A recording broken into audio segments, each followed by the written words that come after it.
Praise lord అమ్మా. Good morning. ప్రభువైన యేసుక్రీస్తు నామములో ఉదయకాలపు శుభవందనాలు మీ అందరికీ చెప్తున్నాను. అమ్మా అందరూ బాగున్నారా? ఎలా ఉన్నారు? అందరికీ వందనాలు. బాగున్నారా అందరూ? మంచిదిరా. దేవుడి ఉదయకాలంన మీ ఇళ్ళలోకి, మీ గృహాల్లోకి యేసు ప్రభు యొక్క పేరట రావటం నాకు ఎంతో సంతోషంగా ఉంది. మీరందరూ కూడా ఆనందిస్తున్నారా? సంతోషిస్తున్నారా? నిజంగా ఉదయకాలమే మీరు వాక్యం విని, వాగ్దానం విని బయటికి వెళ్తున్నా మీ అందరికీ ప్రభు ఈ ఉదయకాలం తోడుగా ఉండునుగాక. మీరు చేసే ప్రతి పనిలోనూ, మీరు తలపెట్టిన ప్రతి కార్యంలోనూ, ఒకవేళ ఈరోజు ఏదైనా మీరు పని చేయాలి అనుకుంటే తప్పకుండా దేవుడు ఆ పనిని మీకు సక్సెస్ చేస్తారు. ఆ పనిలో దేవుడు మీకు తోడుగా ఉండునుగాక. ప్రార్థన చేసుకుని వెళ్ళండి. దేవా, నేను ఈరోజు మీ చేతులకు అప్పగిస్తున్నాను అని ముందుకు సాగండి. తప్పకుండా ఈరోజు దేవుడు ప్రయాణాల్లో కానీ, ఒకవేళ పుట్టినరోజు చేసుకుంటే ప్రభు మిమ్మల్ని దీవించి ఆశీర్వదించునుగాక.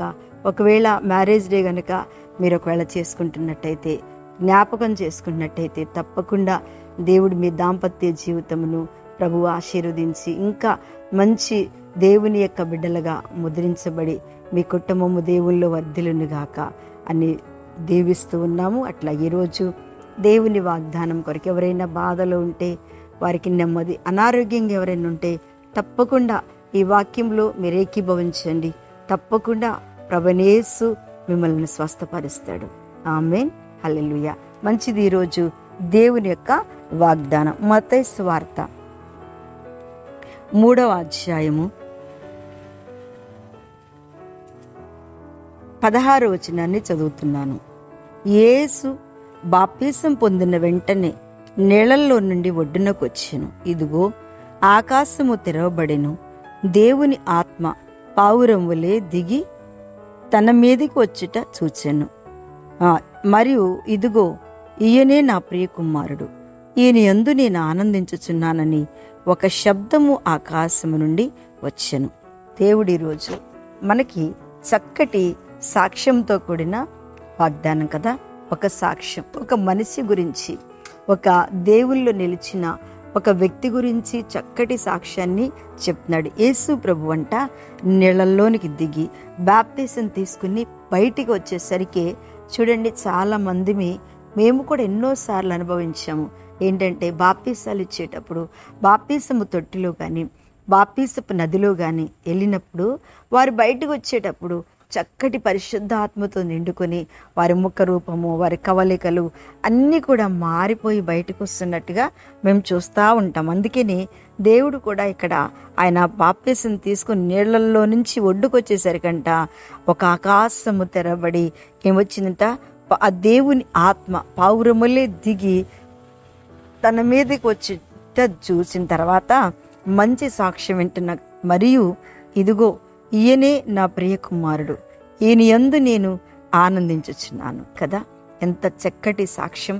ఆత్మీయులెడల, ప్రార్థనా పరులెడల, ప్రభు మీద ఆనుకుని నడుస్తున్న ప్రతి ఒక్కరి ఎడల కూడా దేవుడు ఒక మంచి సాక్ష్యం చెప్తున్నాడు కదా.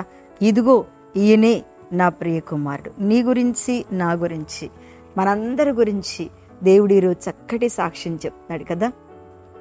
ఏంటి అంటే, ఈయన నా ప్రియ కుమారుడు, ఈమె నా ప్రియ కుమార్తె, వీరి యందు నేను ఆనందించుచున్నాను. ఎంత చక్కటి సాక్ష్యం, ఎంత అద్భుతమైనటువంటి సాక్ష్యం. అమ్మా దేవుని బిడ్డ, ఎందుకు మన బాధల గురించే బాధపడటం కాదు, కష్టాలు తలంచుకుని ఏడవటం కాదు.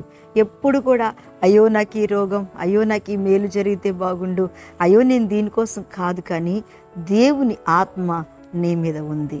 నీ గురించి దేవుడు చక్కటి సాక్ష్యం చెప్తున్నాడు. ఏంటంటే, కష్టాలు వచ్చినా నా బిడ్డ నా యందు నిలిచి ఉంటుంది, కష్టాలు వచ్చినా నా కుమారుడు నా యందు నిలిచి ఉంటున్నాడు, శోధన వస్తున్నా నేను నా దేవుని యందు, నేను నా కుటుంబం నిలిచి ఉంటున్నాం అని దేవుడు మన గురించి తెలియకోకుండా చెప్పేదే ఒక అద్భుతమైన సాక్ష్యం కదా. చెప్పండి, ఎన్ని సంవత్సరాలకి మన కార్యమును జరగకపోయినప్పటికీ కూడా దేవుని యందు మనం ఏం చేస్తూ ఉంటామంటే ఆనందిస్తూ ఉంటాం. ఆమేన్. హల్లెలూయా. దేవునికి మహిమ కలుగును గాక. ఎంత గొప్ప దేవుడు, ఎంత గొప్ప కార్యం, ఎంత గొప్ప ఆశీర్వాదము, ఎంత గొప్ప అద్భుతమైన కార్యాన్ని ప్రభు మన జీవితంలో చేస్తూ ఉన్నాడు. అందుకే అన్నాడు, ఇంతకంటే అమూల్యమైన వాగ్దానం మనకేముంది? దేవుని దగ్గర సాక్ష్యం పొందుకోవడం, దేవుని చేత బలపరచబడటం, దేవుని చేత ఎన్ని కష్టాలు వచ్చినా యోబుని కూడా చూడండి, ఎన్ని కష్టాలు వచ్చినా దేవుని యొక్క మాటను మరవకోకుండా, దేవుని యొక్క చిత్తాన్ని మర్చిపోకుండా ఆయన నిలిచి ఉండటం వలన రెండంతల ఆశీర్వాదం పొందినట్లుగా మీరు కూడా దేవుని బిడ్డలారా ఖచ్చితంగా మీ యొక్క విశ్వాసానికి బదులు, మీ నిరీక్షణకి బదులు, మీ ఓపికకు బదులు, మీ ప్రార్థన విజ్ఞాపనకి బదులు దేవుడు అద్భుతమైన ఆశ్చర్యమైన కార్యము మీ జీవితంలో దేవుడు చేయబోతున్నాడు. ఆమెన్ చెప్పండి. దయకాలమున దేనికోసం ఎదురు చూస్తున్నావో దేవుడి చేత సాక్ష్యం పొందుకో, దేవుని చేత దీవెని పొందుకో. తప్పకుండా నీ యందు ఆనందించి నీవు కూడా దేవుళ్ళు ఆనందించే రోజు ఒకటి. ఫస్ట్ నీ భక్తిని బట్టి దేవుడు ఆనందిస్తున్నాడు. ఆయన చేసే కార్యాలను బట్టి నీవు ఒక దినమున ఆనందించబోతున్నావు. ఆమెన్. కళ్ళు మూసుకోండి, ప్రార్థన చేస్తాను.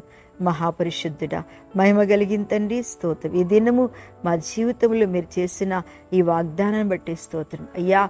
మా బ్రతుకంతా నీ దగ్గర సాక్ష్యం పొందుకోవడానికి తండ్రి, మేమందరము కూడా నీ దగ్గర అద్భుతమైన మాట తీసుకుని సాక్ష్యం పొందుతూ ఉంటే మా జీవితాల్లో వచ్చే ప్రతి శోధన మీరే నెరవేర్పు చేస్తారు. ఈ దినము ఏకీభవిస్తున్న ప్రతి బిడ్డ జీవితంలో నాయన మీరు తోడుగా ఉండండి. ఎవరికి ఏం కావాలో తండ్రి వారికి మీరు అది అనుగ్రహించి తండ్రి మహిమ పొందుకొని దీవించమని యేసు నామమున అడుగుచున్నాను తండ్రి.